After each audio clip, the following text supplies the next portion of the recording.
करवीर तालुका उद्धव बाळासाहेब ठाकरे पक्षातर्फे काही दिवसांपूर्वी आधार लिंक करण्याबाबत गैरसोय होत असल्याचं निवेदन तहसीलदारांना देण्यात आलं होतं।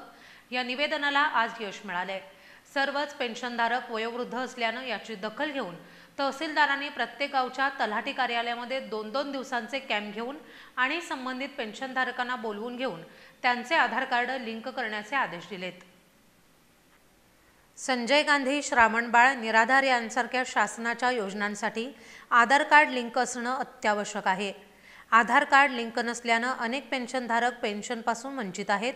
गेल्या आठवड्यामध्ये करवीर तालुका शिवसेना उद्धव बाळासाहेब ठाकरे पक्षाच्या वतीनं तहसीलदारांना निवेदन देण्यात आलं होतं।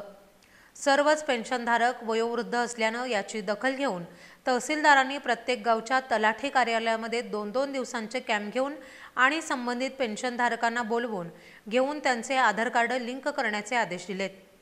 या पार्श्वभूमीवर उजगाव इथं तलाठी कार्यालयामध्ये तलाठी शरद पाटील आणि कोतवाल विशाल सुतार यांनी पेन्शनधारकांचे आधार कार्ड लिंक करण्याचं काम सुरू केलंय।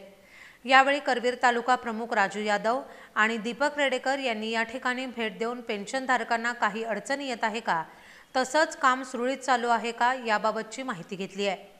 करवीर तालुक्यातील प्रत्येक गावच्या तलाठी कार्यालयामध्ये त्या गावच्या पेन्शनधारकांनी जाऊन आपलं आधार कार्ड लिंक करून घ्यावं, असं तालुका प्रमुख राजू यादव यांनी सांगितलं। यावेळी पेन्शनधारकांनी आपल्या गावामध्येच आधार कार्ड लिंकची सोय झाल्यानं समाधान व्यक्त केलंय।